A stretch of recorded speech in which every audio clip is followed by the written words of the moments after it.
What's going on, guys? Welcome to season 2 of Lights, Camera, Grow. My name is Jared. I'm sitting here along with my co-host Andrew. And for those of you who don't know us, welcome to Tobe Agency. For those of you who do, welcome back. As you can see, we're in a little bit different of a setup, which we will get into here in just a few minutes.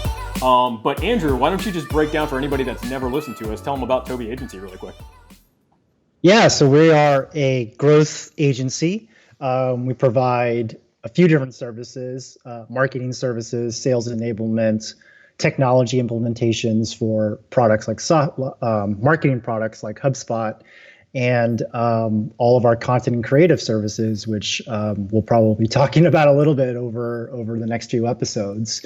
So for anyone who needs to create content, needs to run a digital marketing campaign, if you have a sales team that you need to enable and drive more efficiency out of, then we're the agency to talk to. Cool. Nice and brief. But yeah, obviously we're going to focus a lot on the content creation side of this, but we are going to talk about how that connects to growth and marketing, along with maybe even a little bit of technology. And possibly sales too. We're going to touch a little bit on each subject there. So cool. So let's just break down like what this series is. So we did season 1 last year, and it was a 6-part, 4-part, something. I can't remember how many parts. I think it was 4 parts, but we did the 4-part series on basically video production, video for sales, video marketing, like an overall kind of blanketed using video in your strategy. So this one, we're going to kind of dive deeper, not just into video, but we're actually going to talk about a new service that we're offering, but it's also going to be focused around this kind of, I don't want to say it's a hot topic because it's been out for a while and it's a hot platform that's, kind of caught fire over the last 5 years, I would say. But it's going to focus basically around podcasting, video podcasting, and how you can use both of those in your strategy. So we're going to be talking about things like reaching your customers using this rich media through podcasting and video. We're going to be talking about how the content form of podcasting is super efficient to build and create content at scale. We're going to be talking about how basically this content is really a great way to help grab attention, but not only grab it, you can keep attention because it's not just like a 30-second video. It's a lot longer for most of the time, or 30-second clip for that matter. We're also going to be talking about, kind of like what does it take to execute this strategy? What does it look like from a team's perspective? And taking advantage of white spaces in places like YouTube. So that's kind of like a laundry list of things that we're going to talk about over the next 5 episodes. We are going to be doing a binge series. So for any of you who have ever gone on Netflix and watched things like Stranger Things, you'll know that they've released the entire catalog at once and you're able to get the content and kind of binge on it. So that's similar to what we're going to do here. We're going to release all 5 of these episodes at once, and you'll be able to just kind of dive in and listen to it at your own speed. So that's like a general overview. I think, did I miss anything in there? No, dude, I think you got it. I'm excited to talk about this because obviously it's pretty timely with everything kind of going on in the world right now. And, I think content is always about communicating with people. And kind of like you mentioned, I don't think there's a better way to communicate with people during times like this when you're actually seeing people or hearing people as opposed to reading someone, totally. Like a blog post or something along those lines. So yeah, man, I'm stoked to talk about this. And I think when we kind of concepted this whole season of Lights, Camera, Grow, right?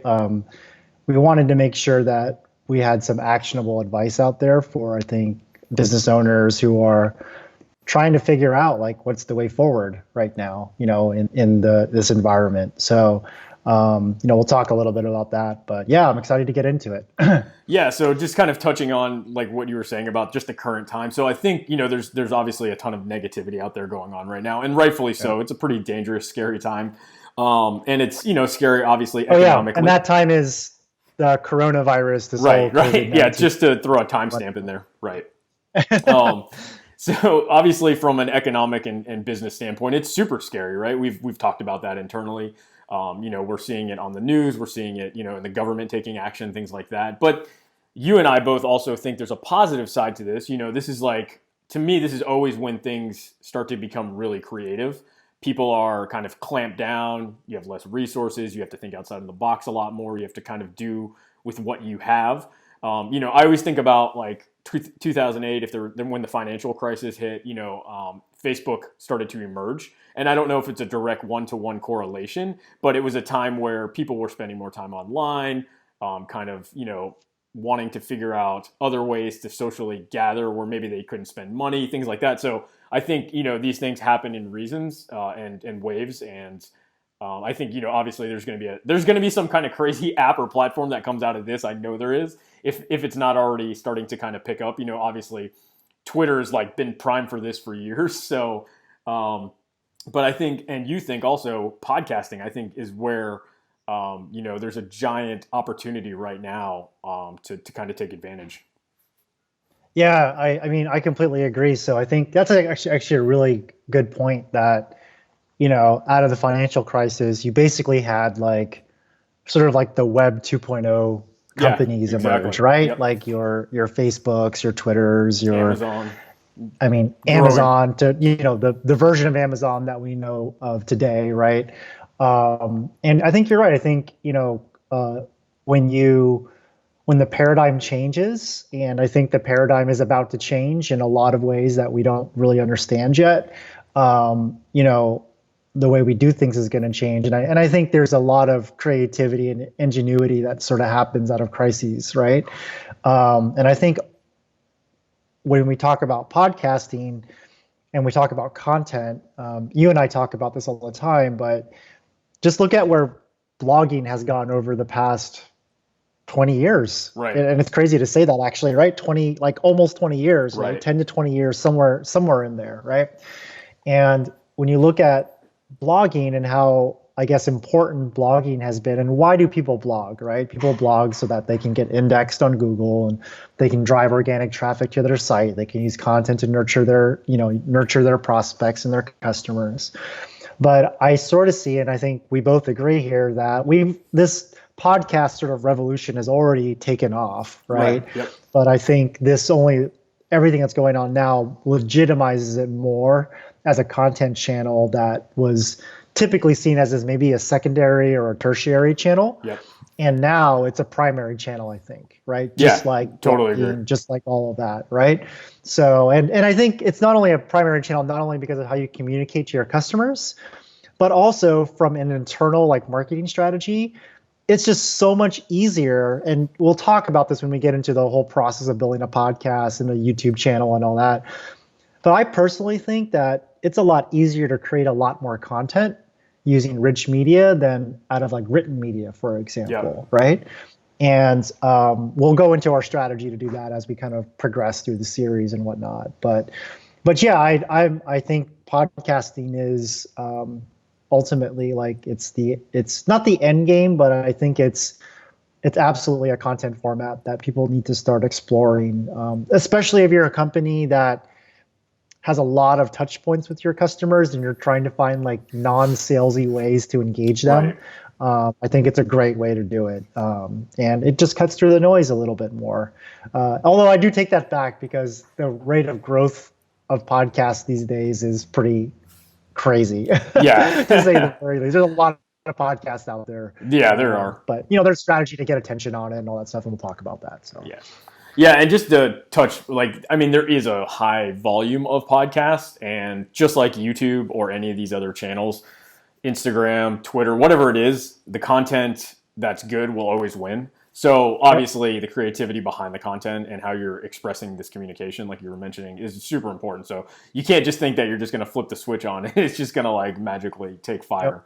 So there's still, like you were saying, there is definitely strategy and ways around it. But I do think one point to note, and we'll obviously get into this more on the strategy side, when you have a specific niche in your business, I think because of the way you can express things through podcast and through a longer form of video, you can touch that smaller audience that you have, and maybe you only have that 1,000 audience, that gold 1,000, and you can give them content that's meaningful to them, and it's not, who cares if it doesn't mean anything to the rest of the world if you're, not chasing just numbers, but you want like valuable content to reach the audience that you want to reach. So If you never have like the Joe Rogan success of podcasting, which many won't, you can at least put out great content to the audience that you do want to get to. Yep, Okay, exactly. so let's talk about what's kind of going on right now. We're not so obviously we're in this coronavirus era or whatever. We're going to timestamp this in the history books later. Yeah, I don't even know what it like. We just so for context, everyone, it's like the like middle endish of March Yeah, right now, right? And obviously we're pre-recording all of these episodes, and part of the reason why we're doing it through Skype right now is because we can't even get into our office or our studio right now, because the governor has shut down basically non-essential all non-essential businesses. And so, you know, just looking at this environment, like there's going to be a shift that happens with how businesses do business, right? Whether it's from an internal standpoint, like, remote work is a big thing, obviously a big topic right now, but also, media consumption, right? And there's going to be a lot of people who are going to be at home over the next few weeks and few months. And, quite frankly, like the way people consume media has changed, right? yeah, Like I know that like when after dinner, like I don't go on and flip through the channels anymore. I go on YouTube and look at whatever YouTube's recommending to me, right? That's how people consume media now. And that recommendation, I guess, feed or news feed or whatever you want to call it for YouTube, it allows you to get your content in front of people when they're consuming just everything else, right? right, So you have the ability to get like, I guess, business content, if you would, right? right. It doesn't, I don't want to say marketing or sales content, but stuff related to your brand in front of people when they might be actually looking for a Taylor Swift music video or something Totally, like that. totally. Which, quite frankly, like some people see that as a bad thing.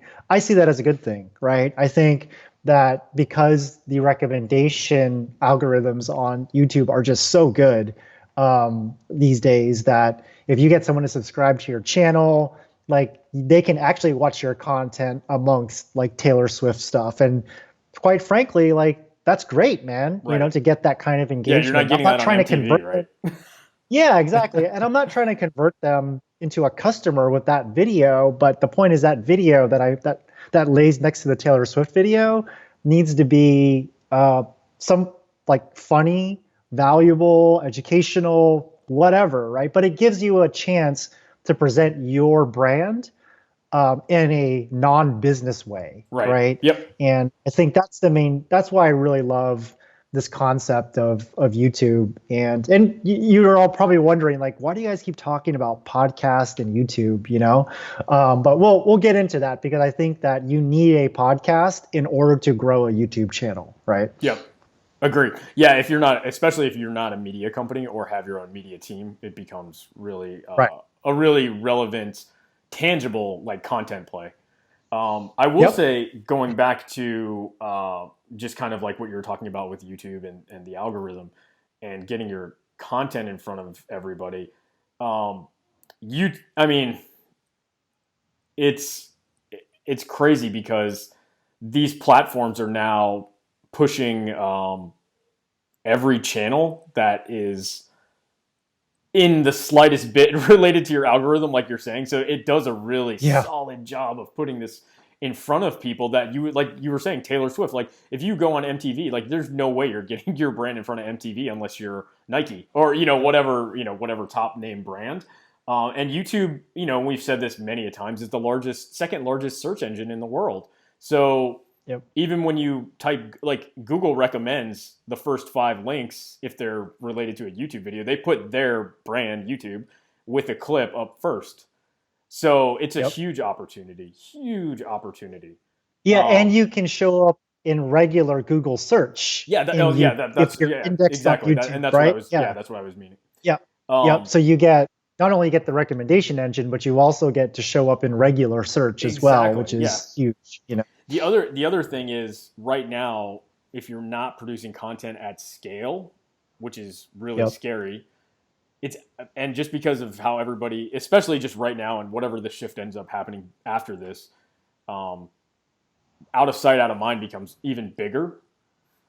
Because if people aren't driving by your store, if you have a storefront, if they're not directly in your email list or whatnot, like out of sight, out of mind becomes really like relevant and fast. It happens fast. So if you're not putting content out consistently in a stream, so people can always at least just remember, oh, hey, I saw this video. Maybe you don't watch it right away or whatever, but at least you'll have something in front of you kind of notifying you that like, oh, this company is still, putting out content and, I should still follow and keep up with them. So I think that just becomes a bigger play as more people are becoming in this online environment, coming on more than ever now, and these platforms are growing. There's going to be more content funneled into them. So the chances of you getting in front, you have to, it's almost a numbers game at that point sometimes with how you play the amount of content.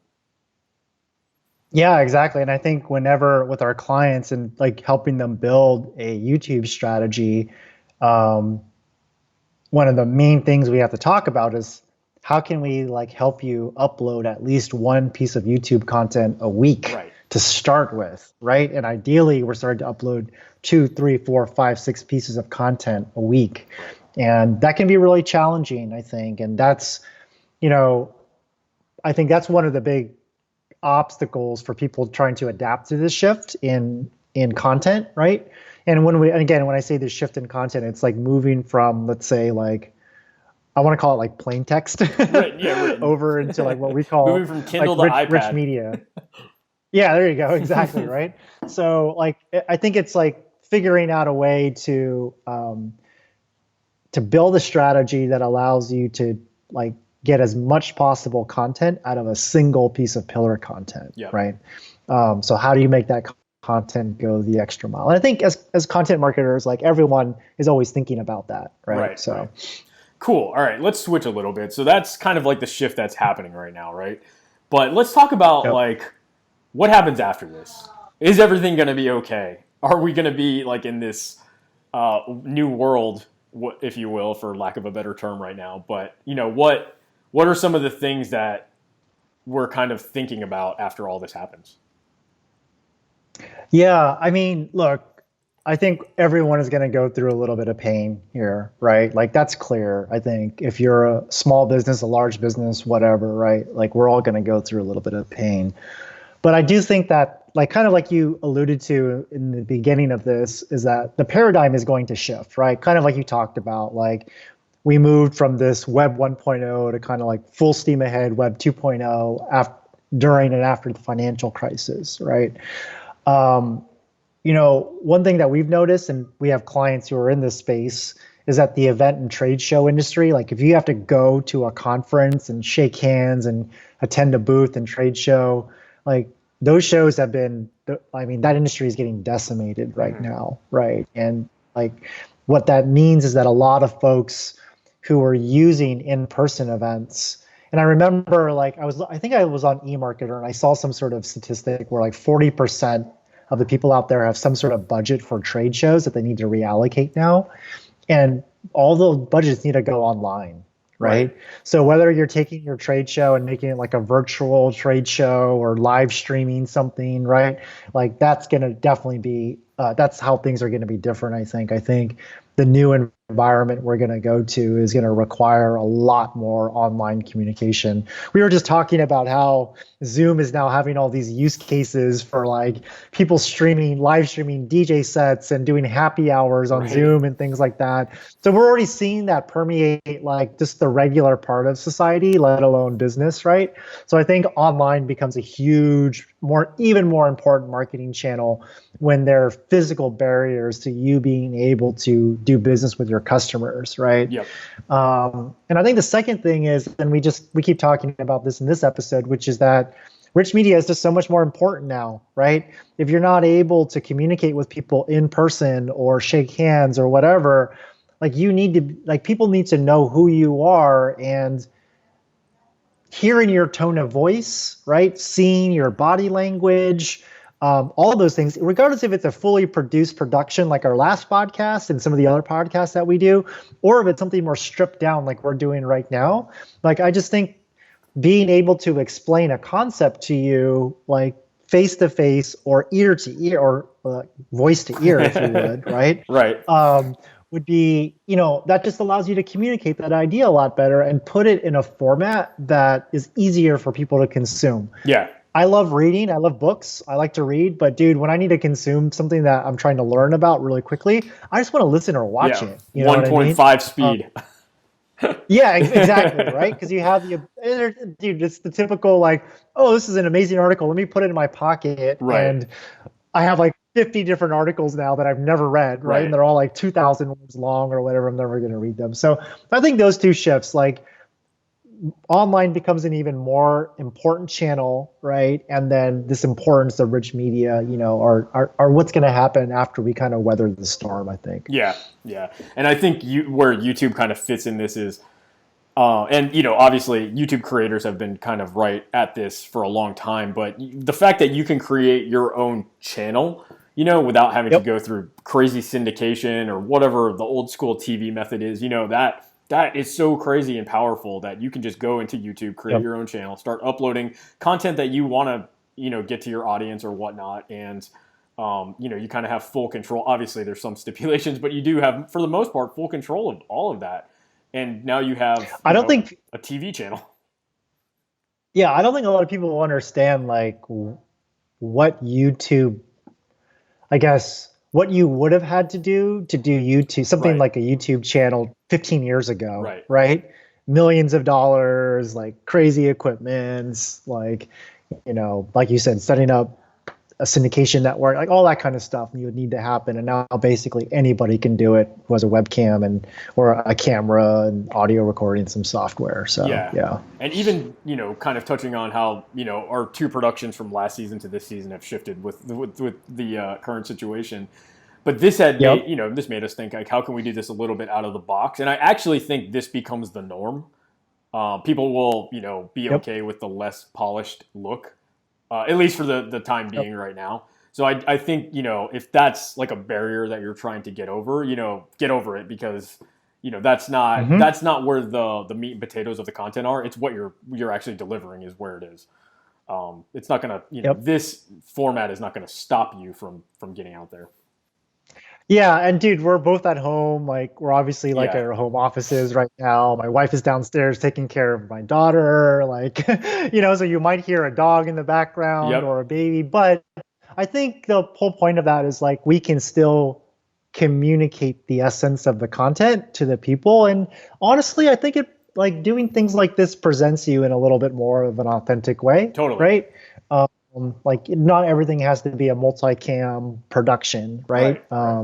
Like we can obviously do that, but there's obviously, your good, better, best sort of options, right? And I think this still accomplishes the same goal as you would with a multicam, like super polished production, like we've done before. Yeah, right? And actually, as this becomes the norm, I actually think it's harder for the companies that don't make the shift to be socially, I guess, have social equity in that case, where people, if they can't see you and they don't see you in these real situations, they may not believe that you can actually execute the things that you can execute. So I do think this becomes like a nice leap up, it's like a level up. Like people will take you more seriously if they're able to see you in a real environment. Yeah. It's and I'm just trying to think about what if we translated this episode into a blog post? Like it just wouldn't. You know what I mean? Like you wouldn't be able to. It would just be different. I don't think it'd be as impactful. So yeah, I think you're right. I think this whole shift is not pointing out the weakness of like previous formats and content, but I think it's showing the opportunity that you have with this like kind of new age in media that we're heading towards, right? So. Yep. Cool, man. Well, any closing thoughts on this before we dive into episode 2? No, I'm excited. I think we're going to get into a lot of the details and like kind of the meat and potatoes of like what it takes to like grow a podcast and build one, and who's been successful at it. So yeah, I mean, hope everyone found this kind of like introductory episode useful, and if you're out there listening to this during self-quarantine or whatever, stay safe out there and listen to the next episode. Yeah, the following ones for sure. Cool. All right. That's going to do it for episode 1 here on Lights, Camera, Grow of season 2. If you like what you heard, don't forget to rate, subscribe, tell a friend, share this podcast or any of the videos related to it.